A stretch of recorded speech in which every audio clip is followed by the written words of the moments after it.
Bom dia, boa tarde, boa noite. Esse é o 12Cast, o podcast de cardiologia da 12x8. Eu sou Maria Júlia Souto, tô aqui acompanhada dos queridos Leandro Mota e Marcos Meniconi. E hoje a gente vai discutir um pouco sobre um estudo que foi lançado recentemente, que é o Prevent Trial, e falar um pouco sobre o papel das placas vulneráveis na nossa prática clínica na cardiologia. E aí, pessoal, tudo bem? Tudo ótimo, tudo muito bom, mas antes eu queria falar de uma coisa muito importante. Eu e o Marcão estamos aqui devidamente uniformizados com a camisa da 12, mas você enxerga alguma coisa diferente daí, Marcão? A Maju veio com a nova roupinha da 12, que é do 12 Tech. Explica pra gente aí, Maju. Devidamente uniformizada, tá, pessoal? Então, o 12 Tech vai ser o nosso curso preparatório para a prova de título de especialista em cardiologia, que a gente vai lançar no dia 12/8. Nós somos sempre muito criativos. Então, pessoal, fique ligado nas nossas redes sociais, porque a gente vai lançando mais informações e você que vai prestar a prova de título, já fica de olho aí que vem coisa boa. O que é importante falar é que não é um curso, né, com aquela escrita tradicional e tudo, então com o jeito 12, o jeito 12 News Prime, para a galera aprender e entender mais do que decorar. Então acho que é isso que é diferencial. E pra gente seguir nesse raciocínio, então, pessoal, que tal a gente começar a discutir esse assunto que você trouxe pra gente, Maju, de placas em coronária, ou seja, doença aterosclerótica em coronária, aparentemente com obstrução maior que 50%, mas que, eventualmente, em testes invasivos, acaba não tendo uma repercussão funcional. Eu queria trazer para você, Marcão, um caso clínico, para a gente pensar sobre isso. O senhor... Lá vem. Vai, Marcão. Respira fundo. Você terminou já a sua formação, você já está muito bem treinado. Quantos anos de residência, Marcão, no total? Tô terminando o 7º ano. Tá terminando o 7º ano. R7. Denunciou a idade, não façam contas. Terminou o R6, já tá no R7. Ano que vem pro R ridículo já, né? Já vai chegar. Mas o Marcão já tá lá nessa fase. E aí, Marcão, chega no seu consultório o senhor coronário. O senhor coronário, ele tem 65 anos de idade, hipertenso e dislipidêmico. Há 2 anos ele fez uma angioplastia para coronária direita, que foi um sucesso. Só que agora, o seu coronário, ele chega até o seu consultório por uma queixa de uma incapacidade de realizar suas atividades físicas, coisa que vem começando nos últimos 4 a 5 meses. Passou num outro cardiologista que ele não gostou muito, que pediu um teste de esteira e que foi interrompido por exaustão, mas ele não chegou na frequência cardíaca submáxima e chegou até você. Como ele tinha muitas queixas, já tinha esse histórico de angioplastia prévio na CD e tem relato de ser uma coronária fininha, com stent que foi de diâmetro muito reduzido, Maju. Acabou não indo para você, tá, Maju, para fazer... Ele teve que explicar isso. Exato. Antes, tá? Deixar bem claro, pessoal. Obrigada. Eu tenho que me justificar, porque realmente é um exame... Ele tá na linha de fogo cruzado, Não. que ele tem que se justificar como clínico. Exatamente, tem que me justificar. E aí, não fez a angiotomo, não fez nenhuma outra prova não invasiva, foi para você e você colocou ele na mesa. Você fez o CAT dele. Só que lá, Marcão, quando você injetou, você viu a coronária direita bonitinha, o stent mantido, mas na coronária esquerda tinha uma única lesão na DA proximal que você bateu o olho, fez a medida angiográfica ali e disse que era de 50% a 69%, mas você estava na dúvida se realmente aquilo poderia ser a causa dos sintomas dele e você resolveu fazer o FFR. Só que aí, Maju, para surpresa do Marcão, veio um FFR de 0,86. Aí ele falou, putz, não é dessa vez que eu vou colocar aqui meu stent. Ou será que eu vou colocar? É isso que eu quero saber, Marcão. O que o Prevent traz para te ajudar ou não te ajudar numa situação como essa? Nesse caso, exatamente como a gente escreveu. Então, Diandro, acho que o que você trouxe é um caso habitual, né? Então, a gente tem muito paciente que a queixa não é angina. Quando é angina típica, né? Um paciente já com doença, a gente fica tendencionado, obviamente, a justificar a dor e a gente muitas vezes vai ter uma doença mais importante, mas muitas vezes é esse paciente que ele tem uma intolerância aos esforços, ele fez um teste ergométrico, não foi um teste muito bem efetivo, relatou muito cansaço no teste, aquela coisa da doença coronária que a gente fica na dúvida, né? Independente de você ter a angiotomografia, que é um baita exame para a gente estratificar a doença coronária também e avaliar, mas de qualquer maneira, a gente pediu o cateterismo, a gente sabe que a isquemia ela vem em lesões de pelo menos 70%. tá? Então, a gente sabe que ainda nas de 70%, a depender do território irrigado, a depender de outras características, não vai ter isquemia. Então, a gente bateu o olho, esse a gente sabe que é uma limitação do cateterismo, né? A gente bate o olho e sabe que é isquêmico quando é mais de 90%. Perfeito. Ou seja, a minoria das lesões, né? Então, isso é uma coisa importante da gente dizer. E esse paciente, quando a gente faz um FFR, porque é uma lesão moderada, como você falou, mas assim como lesões de mais de 70% podem não ser positivas do ponto de vista de isquemia, lesões entre 50% e 70% em territórios importantes podem ser positivas. Então a gente sempre tem essa dúvida. E aí a gente vai pensar numa estratificação invasiva de isquemia e o FFR é a forma tradicional de fazer. Então a gente vai ver o quê? Se após a lesão existe uma queda de pressão em relação à proximal e à aorta. Ou seja, gera uma queda de pressão, uma queda de fluxo e a gente tem isquemia documentada. Você fez o FFR, ele deu 0,86, lembrar que o FFR, o corte é 0,80, ou seja, ele não tem uma queda significativa da pressão. Então eu já diria, olha, eu vou ver se ele é obeso, se ele está muito despreparado, eu vou ver um monte de outras coisas, porque... Eles vão achar um jeitinho aí. Esse vaso, ele não é isquêmico, certo? Agora, o que a gente vai discutir hoje, acho que a Maju está aqui da parte da imagem, que é muito interessante, para a gente discutir o quê? O conceito de vulnerabilidade de placa. Então, a questão de isquemia ou não isquemia está fora desse caso. Na verdade, a gente está falando em vulnerabilidade. O que a gente quer dizer com isso? Mas qual que é a chance desse paciente ter um evento grave, é uma DA proximal, eu me preocupo, né, com essa placa, e óbvio que não quer dizer que a gente vai tratar, mas a gente entender como que a gente vai proteger esse paciente de ter um evento agudo, de evoluir mal. Perfeito. Se eu entendi bem então, Marcão, resumindo o que você falou num primeiro momento foi feita uma avaliação funcional para ver se existiria uma indicação de tratar por uma repercussão hemodinâmica ali, por uma repercussão funcional que estaria evidente a indicação de tratar. Não encontramos essa indicação. Será que a gente pode ter, Maju, então, algumas alterações que são anatômicas e que podem justificar que eu trate esse paciente porque pode trazer benefício para ele? Então é nisso, né, Marcão? Vi que com a função não tinha uma indicação formal. Será que pode existir alguma indicação que seja mais do perfil anatômico e que justifique um tratamento, ainda que a lesão aparentemente não tenha repercussão funcional?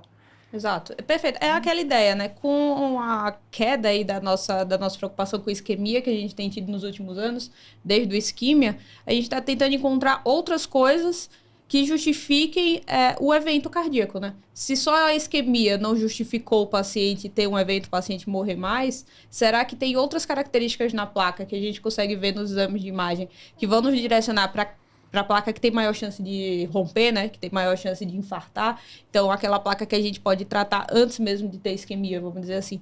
E essa foi a ideia do Prevent, né? Então, resuma aí pra gente, Diandro, o que foi que o Prevent pensou e o que foi que ele quis fazer. Antes de resumir o Prevent, só para deixar bem claro em termos de dados, Maju, isso que você falou, Marcão, ele vai, no dia a dia dele, ele faz CAT, ele tem uma amostra viciada que ele vê todo dia muitos pacientes com doença arterial coronária obstrutiva. Mas se a gente for pegar a população adulta, 93,5% da nossa população não vai apresentar doença arterial coronária obstrutiva, 6,5% da nossa população vai apresentar doença arterial coronária obstrutiva. Só que, Maju, isso que você trouxe pra gente, olha a relevância do que você falou em relação a características da placa. Apesar de 6,5% da população apenas ter doença arterial coronária obstrutiva, metade dos infartos vão acontecer nos que não têm doença arterial coronária obstrutiva.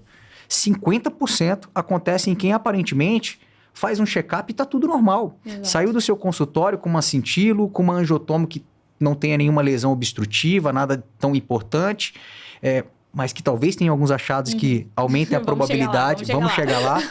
E para vocês verem a relevância desse assunto, né? Poxa, quer dizer que eu não tenho que ficar preocupado somente com aquelas lesões que são obstrutivas? Sim, isso é verdade. Você tem que ter muita atenção para quem é o seu paciente, qual que é o risco inflamatório dele, o risco cardiovascular dele, e entender o quanto que mesmo placas que não sejam, do ponto de vista anatômico, significativas ou mesmo funcionais, elas podem comprometer a saúde desse paciente, né, Marcão? Eu acho que, Diandro, a grande questão aqui é justamente essa. Se a gente lembrar historicamente, antes de falar do Prevent em específico... Gente, a gente tá criando suspense, tá? É pra vocês ficarem assistindo. Mas é porque o Prospect Trial, que foi... Trial não, foi um estudo. Então, o estudo Prospect, ele foi o primeiro estudo que justamente procurou, pelo ultrassom, identificar fatores de risco. E como que eles fizeram isso? Pegaram pacientes com síndrome coronariana aguda e avaliaram todos os vasos do paciente, vendo um monte de placas, obviamente, não obstrutivas.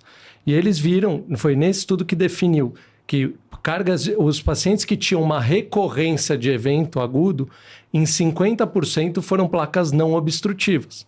Daí que a gente começou a se preocupar, principalmente no cenário pós-infarto, de placas não obstrutivas, ou seja, que a gente estava falando, vulneráveis. Ela não gera isquemia, não gera nada, mas se ela é uma placa muito vulnerável, a gente vai poder ter um evento futuro com ele. Então, o Prospect foi o primeiro estudo, que é do Greg Stone, publicado lá em 2011. E o que acontece? Ele mostrou que áreas menores do que 4 milímetros quadrados e cargas de placa maior que 70, que é um valor muito importante, né? Então, tiveram maiores... Esses foram os pacientes que tiveram eventos, basicamente, em placas não obstrutivas, certo? E agora, modernamente falando, só que o que acontece? A gente sabe que esse é o conceito que é importante ficar. A gente consegue identificar que a placa ela é mais grave, a gente consegue identificar que ela é mais vulnerável, mas nenhum estudo até hoje mostrava que a gente devia tratar essa placa para reduzir evento. Então a gente sabe que a gente tem que se preocupar, como a Maju, quando faz uma angiotomografia, vê a carga de doença, a carga de placa global. A gente sabe que o paciente que tem um monte de placa, um monte de sinal aterosclerótico, mas nenhuma placa muito obstrutiva, ele pode ter evento. Perfeito. Então, a gente vai juntar tudo isso e entender por quê. Apesar do paciente ter essas placas e o risco dele ser importante, nenhum estudo mostrava que a gente deveria tratar ou que tratar melhoraria esse risco do paciente. Então, a gente tem que tratar clinicamente. Perfeito. O Prevent, ele avaliou, né? Agora falando do Prevent... Finalmente, galera, chegamos. Exato. Então, o que o Prevent fez? Ele pegou esses pacientes ou com síndrome coronariana aguda, que foi uma minoria, ou doença estável, com placas, como a gente falou do nosso caso clínico, que tem um FFR sem isquemia, e falou, será que se eu juntar... Hoje em dia, que eu tenho ultrassom muito bom, eu tenho OCT, será que eu juntar... Não só eu vou juntar vários fatores para querer predizer que esse paciente vai ter um evento nessa placa. E eu quero tratar preemptivamente, ou seja, antes dele ter um evento. Será que isso vai ser bom ou vai ser ruim? Esse é o Prevent Trial e foi um trial que a gente vai discutir. O resultado dele foi, a princípio, positivo, né? Com algumas nuances que a gente pode discutir, né? Sobre isso. Ambicioso. Muito bom. Mas antes da gente chegar nos resultados, vamos deixar claro como é que a gente avalia isso, então. Quais são os sinais de vulnerabilidade da placa? Tanto do ponto de vista invasivo, né? Tanto do ponto de vista de imagem intracoronária, que você já citou, como do ponto de vista de imagem não invasiva, né? No caso, na angiotomografia. Falando primeiro, então, da imagem intracoronária. Então, IVUS ou CT. Quais são os sinais ali que podem indicar que é uma placa mais vulnerável?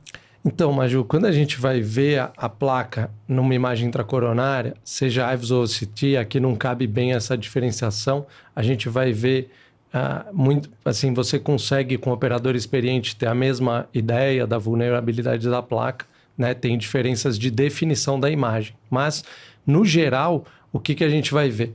Como a gente disse, a primeira coisa é a carga de placa, certo? Então, qual que seria o conceito da carga de placa? Você fazendo a área do vaso, né? O quanto ele ocupa dessa área total do vaso, o quanto é placa. Eu não estou falando que a luz está sendo ocupada, ou seja, às vezes a gente tem, que a gente vê muito bem na tomografia, o remodelamento positivo. O que é isso?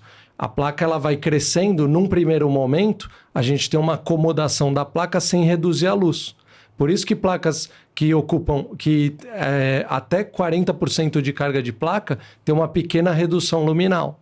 porque ela está crescendo para fora, vamos dizer assim, do vaso e acomodando. A partir de uma carga de placa 40%, 50%, ele não tem mais para onde crescer e começa a ocupar a luz do vaso, certo? Então, esse conceito de carga de placa é muito importante. 70% é o valor que a gente entende que tem de vários estudos, como eu citei já, a gente tem um risco aumentado. Outra coisa é a questão da área luminal. Então, como eu falei, apesar de não ter ou não ter isquemia, a gente sabe que áreas pequenas, que tem uma área luminal pequena, ela está mais propensa a ter uma oclusão aguda, a acontecer algum evento, certo? Mas aí a gente vai para alguns refinamentos que hoje a gente consegue ter. Então a gente pode avaliar o plaque burden, que a gente fala, então a espectrometria, que é o NIRS, que é Near Infrared, né? Uma onda próxima do infravermelho, ele avalia o quanto tem de conteúdo lipídico naquela placa. E tem vários cortes, mas 315 foi o corte aqui do Prevent, que seria o quê? Ele vai avaliar, esquece se é obstrutivo, se não é. Ele vai, tipo, como se fosse planificar o vaso e falar, aqui tem muita gordura. Ou seja, é uma placa que não é fibrosa, é um lago de lipídio. Essa placa é a que a gente conhece, que rompe, que instabiliza, certo? Um lago de lipídio, gostei. Exato. E a gente usa esse termo. E que vai te afogar, né? Se você Exato, mais ou menos isso, né? E um último fator, mas não um único, não é o último fator, mas o que foi avaliado no Prevent foram 2 desses 4 fatores o paciente era considerado vulnerável. Que era o quê? A presença de fibroateroma de capa fina. Qual que é esse fibroateroma? É aquela placa que ela tem uma camada do endotélio muito fininha. Ou seja, ela tem um risco de erodir a placa, de romper a placa, expor o conteúdo lipídico e trombosar, gerando a síndrome coronariana aguda. Então, no AIVUS ou no OCT, a gente pode identificar isso. Carga de placa, área luminal, o NIRS, que é outro equipamento que está associado ao AIVUS, vai avaliar o core lipídico, o quanto tem de lipídio, e um fibroateroma de capa fina. Tá? Não são os únicos, mas foram os critérios usados no estudo. Se o paciente tivesse 2 deles, era considerado vulnerável e essa era a população que foi estudada. A gente pode ainda, Diandro, ver hoje no CT cristais de colesterol no meio da placa, isso está associado a maior evento. Neovasos, porque hoje existe o conceito de que a gente pode ter um sangramento de dentro da placa e gerar instabilidade de placa. Então, o OCT ele melhorou tanto, né? Praticamente existe o OCT, existe uma comparação até histopatológica de tão boa que a definição é de 20 a 30 micrômetros de definição. Então, é praticamente um microscópio que a gente vê. E você consegue... quase a histologia da placa. Quase a né? histologia da placa mesmo. Então, a gente tem outros fatores, mas aqueles 4 que eu falei foram os validados para esse estudo. Perfeito. Então, agora vamos organizar na mente de quem está acompanhando a gente como foi desenhado esse estudo.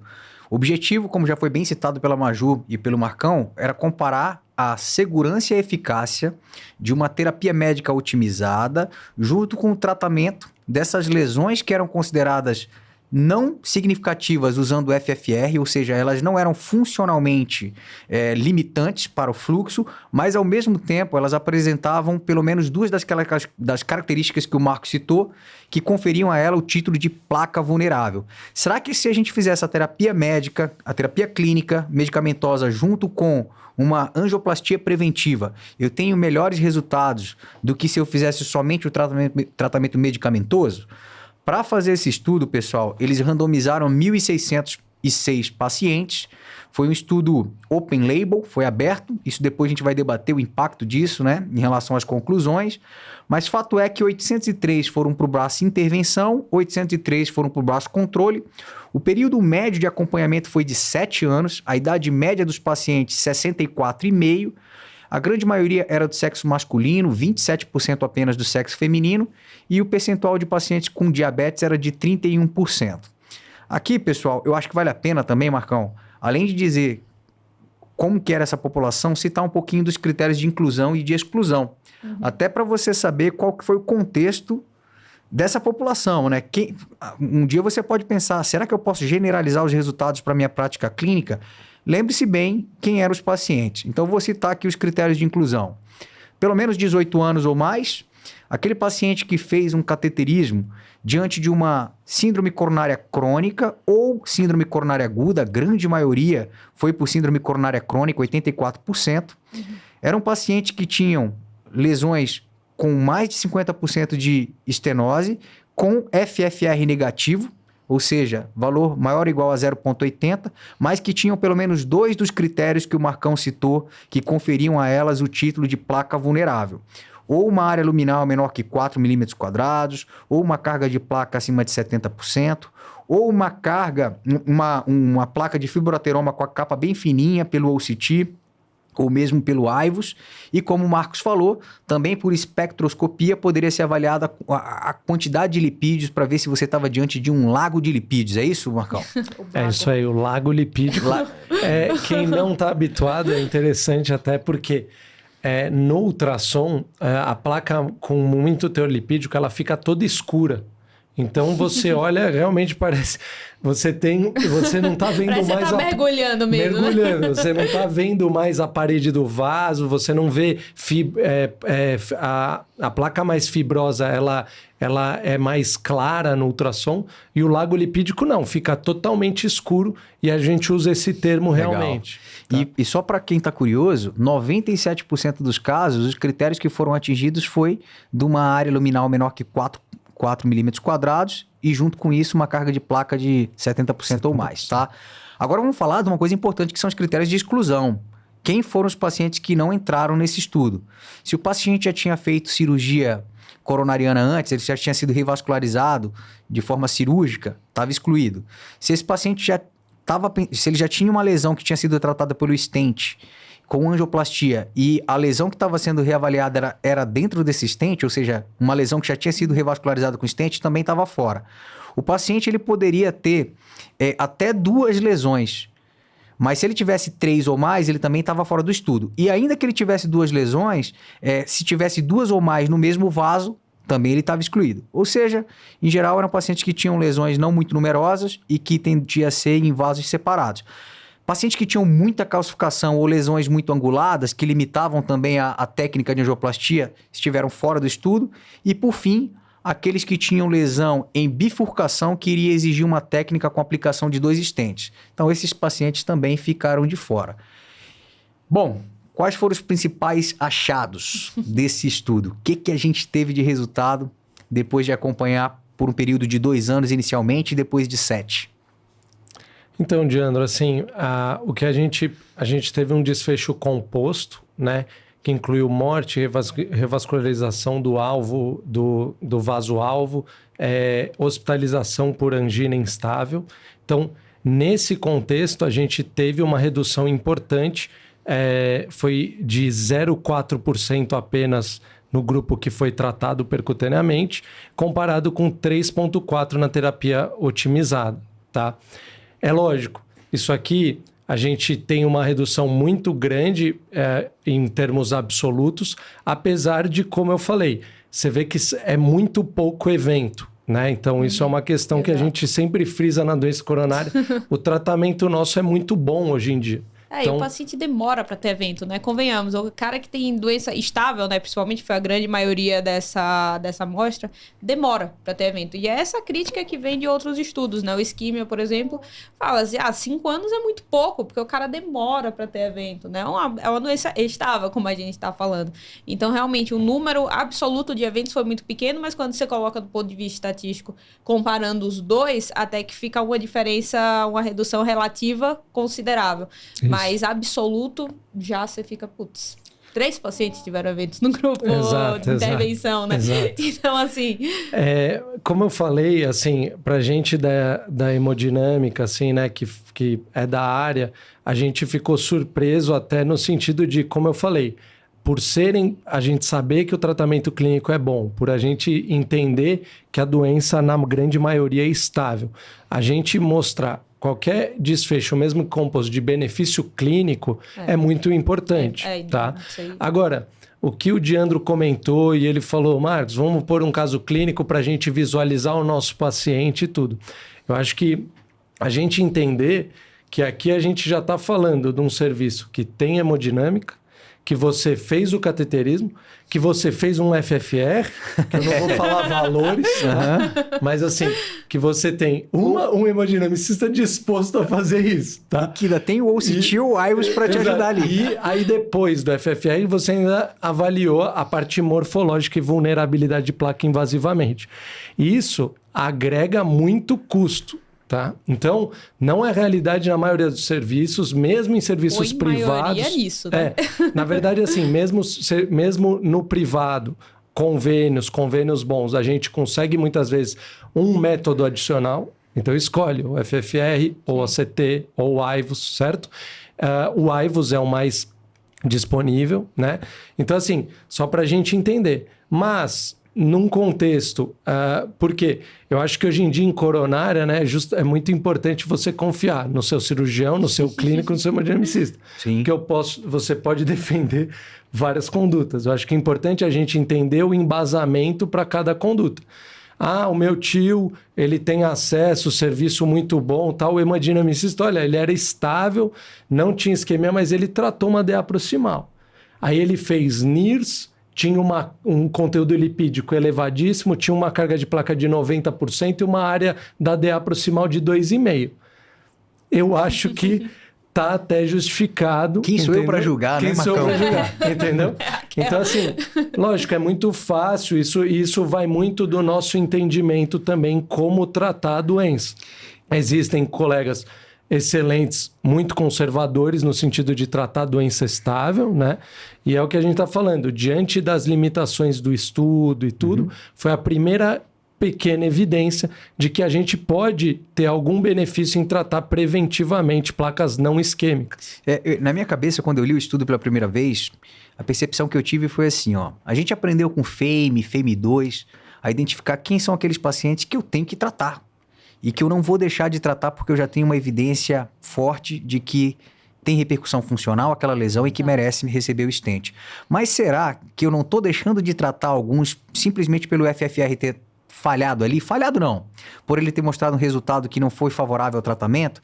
Aí eu acho que o Prevent vem para isso. Poxa, será que não está passando alguém aí que mereceria? E aí ele mostrou esses resultados que você trouxe. O que eu acho bem relevante a gente discutir é que um desfecho composto muito grande e que, se a gente for ver o que puxou o resultado para ele ser positivo, pessoal, não foi mortalidade em 2 anos, não foi mortalidade em 7 anos, não foi infarto relacionado ao vaso com lesão em 2 anos, não foi infarto relacionado ao vaso com lesão em 7 anos. O que mais puxou o resultado para que ele fosse positivo foi a intervenção guiada por isquemia nesses vasos que tinham lesão depois de 2 anos e depois de 7 anos. Isso foi o que mais impactou. Ou seja, no fim do dia, o que fica para mim, Marcão e Maju, é o seguinte, ó. Se você vê um paciente que tem essas características de vulnerabilidade, você teria a opção de tratar ele hoje para não ter que tratar ele daqui a 2 ou 7 anos guiado por isquemia.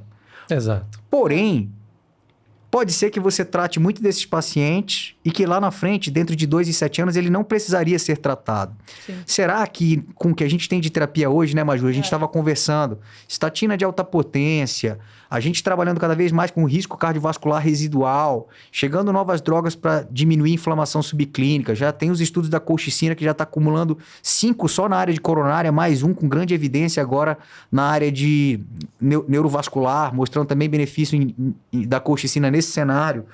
Vindo agora os imunobiológicos, PCSK9 para otimizar controle de LDL.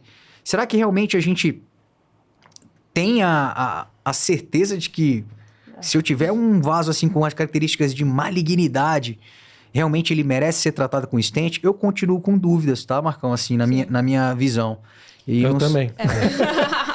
É aquela coisa, um estudo que traz uma pulga atrás da orelha, vamos dizer assim, uma ideia de que realmente avaliar a vulnerabilidade talvez venha a ter um benefício você de identificar já aquele paciente de mais alto risco, de fato, finalmente no sentido de tratamento, porque antes a gente identificava no sentido de eventos, e a gente já sabia que está associado a eventos, mas a gente nunca tinha identificado um tratamento que pudesse, com base nisso, reduzir. Era tipo, tô vendo, mas não sei o que fazer. Sei lá.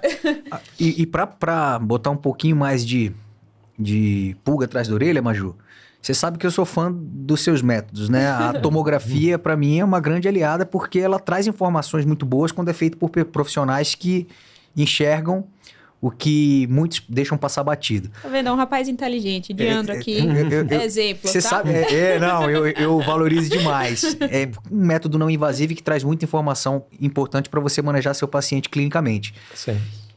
Trazendo essa mesma visão que a gente teve aqui, Marcão, de, poxa, alterações que o exame invasivo consegue me mostrar que é um paciente que tem muito alto risco de evoluir com eventos num futuro não tão distante, eu não tenho como deixar de pensar num estudo que foi publicado agora em maio, que é o Orphan, que é na área da Maju. Uhum. Já vem um tempo que tem um grupo de pesquisa bem legal, trabalhando com angiotomografia de coronárias e utilizando um software específico para fazer uma análise do coeficiente de atenuação da gordura perivascular, o famoso PFI, né? Exato. Mesmo que você tenha um paciente que não tenha placas de ateroma que sejam significativas, quando você tem uma atenuação da gordura perivascular, isso já é um sinal de uma inflamação local. Sim. Aquela coronária está inflamada e isso justifica até às vezes que você tenha fenômenos vasculares ali na ausência de uma placa que seja significativa ou até mesmo na ausência de lesão. A gente já tem estudos demonstrando isso. E o que o Orphan o Orphan mostrou? Talvez essa avaliação não invasiva seja o que a gente tem de melhor hoje em dia. Eles conseguiram colocar dentro do software deles um componente agora de inteligência artificial que ainda otimiza ainda mais essa análise e que entrega pra gente uma predição de risco de eventos que a gente não tem com qualquer outra ferramenta até o momento, principalmente falando das ferramentas clínicas que a gente tem, dos scores que a gente utiliza. E o que é legal de lá de trás, dos estudos que eles têm de 10 anos atrás? Quando eles começaram a fazer essa técnica, Marcão, para eu terminar esse bate-papo sobre PFI, eles demonstraram o impacto que tem a terapia clínica otimizada.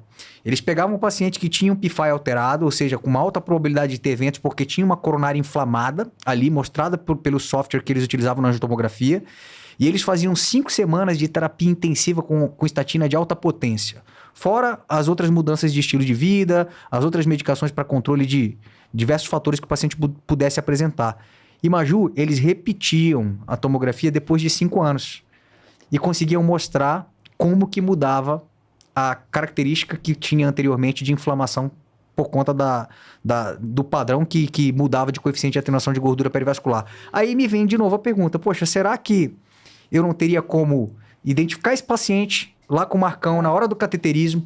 Aí o Marcão me fala, Diandro, esse teu paciente aí, ó, o seu coronário, meu parceiro, o negócio dele aí não vai dar muito certo não, você tem que dar um jeito. E aí a gente vai, trata, otimiza, faz o que tem por ele e coloca para Maju, de repente, depois lá no futuro, fazer angiotomografia de coronários com esse software. Só para deixar claro, pessoal, ainda não temos aqui no Brasil para ser utilizado comercialmente, né? Ele vem sendo aplicado comercialmente fora do Brasil, Estados Unidos, Reino Unido, em alguns outros locais lá da Europa, mas para cá, pra gente, a expectativa que tem é de pesquisa, tá? Mas eu vejo como uma alternativa, né? Em outras palavras, seria uma avaliação aí não invasiva, né, de um sinal inflamatório, né, uma coisa a mais também para mostrar, saindo até às vezes um pouco da vulnerabilidade da placa em si, uma vulnerabilidade do paciente. Do paciente. Né? Aquele paciente que é um paciente mais vulnerável que você precisa mandar ver ali no tratamento medicamentoso, um paciente para você já ficar mais de olho. E assim, também só complementando, já que a gente falou dessa avaliação de vulnerabilidade pelo angiotomo, lembrar também que esses achados que o Marcão descreveu da forma invasiva, né, nos métodos intracoronários, a gente tem alguns achados na angiotomo que nos indicam essas placas feias, entre aspas, né? Então, aqui são principalmente 4 achados. Esses achados são o remodelamento positivo, que o Marcão até falou em certo momento, que é o quê? A placa, ela cresce meio que para fora. É o que a gente fala na toma, uma placa feia, uma placa muito volumosa, que ela cresce para fora, ela não necessariamente diminui a luz do vaso. Muitas vezes é até frustrante para a pessoa da angiotomo, porque o paciente vai pro CAT, o CAT vê uma luz ali discreta e você, nossa, mas a placa era muito feia. Porque, na verdade, a placa ela tá crescendo para fora. Então, esse remodelamento positivo. Segunda coisa seria uma placa de baixa atenuação, que nada mais é do que esse grande lago lipídico que o Marcão falou e que o próprio Ivos vê também. Então, que é uma placa que tem uma atenuação ali medida em unidades Hounsfield muito baixa. Esse seria o segundo. Terceiro seria o spot calcification, então a calcificação pontilhada ali, então que mostram que tem pequenos, como se fossem, não vou dizer infartos, mas pequenos eventos vasculares acontecendo naquela placa, que são tão pequenos que não chegam a fazer um score de cálcio positivo, são microcalcificações mesmo. E o quarto é o napkin ring, né? Que na verdade você vê um halo hiperatenuante com um centro hipoatenuante. Porque napkin ring, né? É o anel de guardanapo, aquele anel de mesa chique que a gente brinca, né? Então, é aquele anel que você coloca em cima da mesa, então ele realmente faz esse anel. Alguns estudos mostraram que esse napkin ring é o pior de todos, né? Então, ele isoladamente seria o pior achado. Quanto mais você vai somando desses achados, pior vai sendo aí o prognóstico e o risco de eventos desse paciente. Então, é uma coisa a mais que você avalia por meio da angiotomografia de uma forma não invasiva, né? O estudo Prevent, ele avaliou de forma invasiva. A gente realmente não tem um estudo que tenha guiado pela forma não invasiva, acho que também estamos um pouco longe ainda disso, mas essa é uma coisa mais junto aí com o futuro PFI, com futuros outros marcadores de vulnerabilidade, né, do paciente mais inflamado, do paciente mais grave pela angiotomografia. Aí você vê que eu fiquei bem com vocês dois, né? Que eu vou pegar o Prevent, Marcão, o Prevent, você vai me trazer as informações do Prevent, você vai fazer o CAT dos meus pacientes, vai fazer o IVUS, ou seja, o que você quiser, e depois, Maju, lá com a tomografia, você vai dar sequência para ver se eu tô fazendo o dever de casa bem feito, né? Eu acho que o que a Maju comentou, e realmente o que é bonito, assim, na verdade, dessa área de coronariopatia, é justamente a gente está avaliando a mesma coisa, muitas vezes o mesmo paciente. Exato. De maneiras diferentes, e obviamente a gente quer entender se a minha predição é melhor, é pior, enfim, ou o perfil do paciente, né? E eu falei isso um pouquinho no começo, mas apesar da gente ter uma predição, ou seja, nessa característica benigna, 1% dos pacientes vai ter evento nos próximos 5 anos.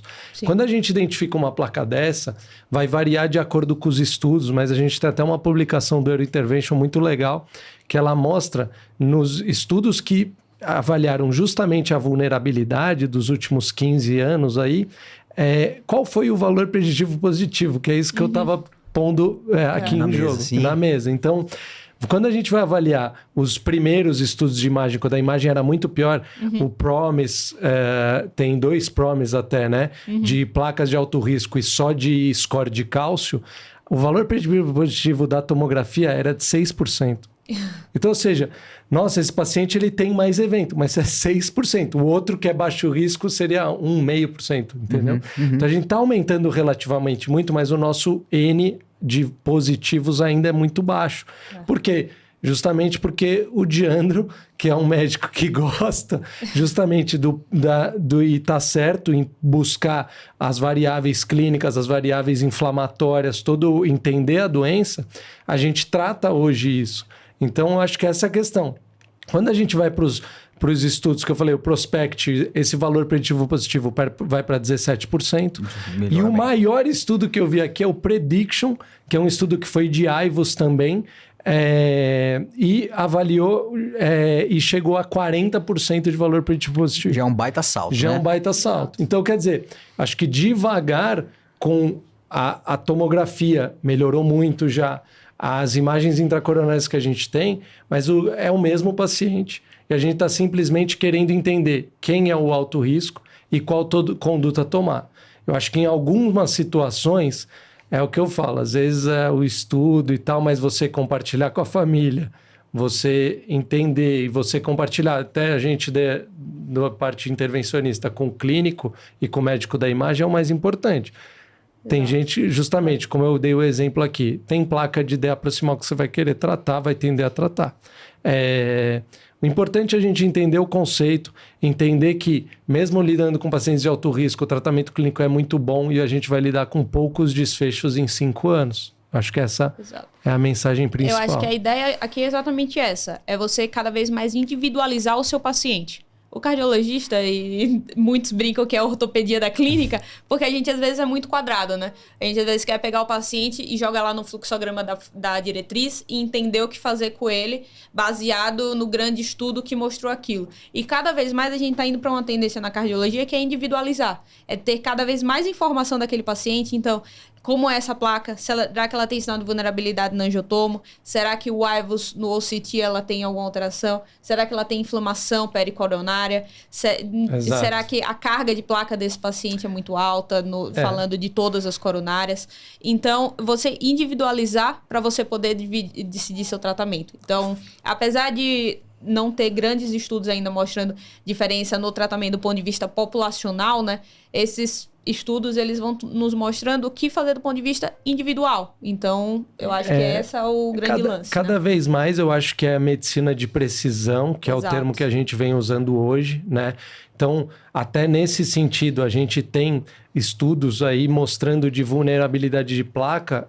O Clima Study, que é um grupo italiano, ele fez a comparação e encontrou associação genética com as placas vulneráveis, entendeu? Então, quer dizer, a gente entender que é um processo dinâmico, que tem os fatores anatômicos, tem os valores, a repercussão funcional da placa e uma parte individual, uma parte genética, uma predisposição. Quanto mais a gente tiver armas para a gente entender esse paciente e tratar intensivamente clinicamente, ou esse eu vou optar por tratar porque é uma grande área em risco, enfim, eu vou optar por tratar percutâneo já, a gente tem algumas evidências, mas como eu disse, essa foi a primeira evidência de algum benefício clínico mesmo que composto do tratamento dessas lesões vulneráveis, né? E somando a isso, é o que eu falei, não é você fazer um CAT normal e falar, essa placa é vulnerável. Então, hoje a gente tem muitas armas, né, para a gente definir a vulnerabilidade de placa, identificar isso, seja no caso aqui do Prevent Trial, invasivamente ou não invasivamente. Só para reforçar, pessoal, aqui para terminar esse assunto, que, poxa, tá rico demais. Maju, você falou da importância que a gente tem de tratar bem o nosso paciente numa era em que temos excelentes medicações. E a gente falou que o que mais conduziu o paciente a reintervir foi a isquemia guiada na lesão, né? Não foi infarto, não foi morte. Ou seja, progrediu a placa. Progrediu. Será que a placa progrediu porque ele não foi tão bem tratado? Olha só, a gente tem dados aqui de uma revisão sobre prevenção secundária após um infarto, uma síndrome coronária aguda. Depois de 3 meses da síndrome coronária aguda, 30% dos pacientes já abandonaram pelo menos uma das medicações que eles deveriam estar utilizando. Eu estou falando de AS-estatina aqui, tá, pessoal? AS-estatina. O cara teve uma síndrome coronária aguda, era para ele estar ali com a AS com a estatina dele. Quando isso passa de um ano do evento que ele teve, cai para menos de 50% de adesão medicamentosa. Ou seja, em um ano... Esse ainda é um grande ou o maior problema que a gente tem. Isso, e a gente está discutindo aqui se de repente... Poxa, será que faz sentido? Eu acho que a gente tem problemas maiores ainda, né? Para definir, para resolver. Tem os dois extremos, né? A gente tá querendo colocar um inibidor da PCSK9, todas as medicações novas, quando a base ali do problema não tá tomando a gente a não conseguiu exatamente. resolver. Não tá tomando a estatina. Não e a gente tem esse problema, e assim, o Brasil é um belíssimo exemplo disso, né? Ao mesmo tempo que aqui a gente tá discutindo isso, a gente sabe do paciente que sai e às vezes não consegue comprar o clopidogrel, né? Então... lembrar disso, fazer a orientação também do paciente lá da base, né? Não adianta você sonhar em prescrever 30 tipos diferentes de medicação para ele e ele não aderir. Então... eu acho que, falando só para... a gente está chegando no final do podcast, né? Mas, Diandro, acho que juntando tudo, falando de perspectivas futuras, a gente teria... isso aqui é uma possibilidade de abordagem, a gente intervir, talvez com toda essa riqueza de detalhes, e intervir preventivamente pode ser uma opção futura. Ainda não sabemos de custo-efetividade, como eu falei, aumenta muito o custo desse procedimento. A gente não sabe, no nosso cenário também, passando para o Brasil, mesmo no cenário privado, não sei se isso vai ser uma realidade em algum momento. A gente falando individualmente, eu acho que eu fiz bem para esse paciente, é uma coisa. Agora, falando de saúde pública, falando de saúde, mesmo saúde privada, né, no setor privado, a saúde pública em si, a gente tem que ainda aguardar estudos talvez de custo-efetividade, dessa abordagem mais agressiva, entendeu? Assim como a gente já teve estudos de custo-efetividade do FFR, aplicação do FFR, se deu custo, foi custo-efetiva, a gente precisa avaliar se essa abordagem também seria custo-efetiva. Acho que isso seria um passo além para a gente implementar mais amplamente essa abordagem. Nesse cenário aqui que a gente está falando, como a gente falou, ainda está muito na individualização. Exato. Você pegou um paciente que pode pagar, enfim, você pegou um paciente que não tem tanta limitação de recurso, num serviço excelente, a gente pode pensar em tudo isso. Mas na vida real, falta armas, né, para a gente até justificar essa abordagem. Perfeito. Pô, eu acho que é Eu isso. até fiquei sem palavras. Não, eu também. Aqui eu fiquei só admirando aqui. Mas olha, queria agradecer vocês por esse bate-papo. Foi rico demais, foi muito bom. Tenho certeza que todo mundo que adora coronárias e principalmente, né, adora pesquisa clínica bem feita, deve ter adorado esse bate-papo. Espero que a gente traga outros trials aqui pra gente discutir. Fica a sugestão do Orphan Trial aí agora pra gente privilegiar agora a nossa musa aqui da 12, a Maju. E é isso, pessoal. Obrigado mais uma vez. Contem sempre comigo aqui. Só um parênteses. Pra você que gostou dessa coisa de discutir artigo e etc., seja assinante da 12 News. A gente tá com a equipe da 12 News aqui. Sim. Inclusive, tirando prata, né, também. Mas a nossa 12 News é a nossa atualização semanal. É onde a gente traz os artigos que foram lançados nas principais revistas na última semana. E é lá que a gente seleciona alguns também para dar uma discutida em cima, para poder deixar vocês sempre atualizados. E além da 12 News, a 12 News Prime é o momento que durante a semana, na quarta-feira, a gente pega um tema, como um tema de vulnerabilidade. Recentemente a gente discutiu o tema de lesão de reperfusão. Então, temas extremamente também atuais. E aí destrincha ali, ó, tudo. Doença de Chagas, do alfinete ao foguete. Tudinho. Tudinho que você precisa saber. Estatina, mito ou fake, fato ou fake. O que você precisa saber sobre lesões, miopatias relacionadas à estatina, como conduzir. E vários outros temas aí da cardiologia clínica prática, né, Maju? Exato. Que impacta no seu dia a dia. Fica a dica da Maju, que realmente é valiosa. Assina a 12 News. Pra você que tá nos vendo no Instagram, no YouTube, curte a gente, segue a nossa página. Você que tá nas plataformas de áudio, também segue a gente pra ficar sempre atualizado aqui em relação ao 12Cast. E é isso, pessoal. Agradecemos a audiência. Agradeço bastante aqui a presença do Diandro e do Marcos. Foi, como sempre, extremamente enriquecedora a discussão. Obrigado, abraço. pessoal. Obrigado, Valeu. pessoal. Tchau, tchau.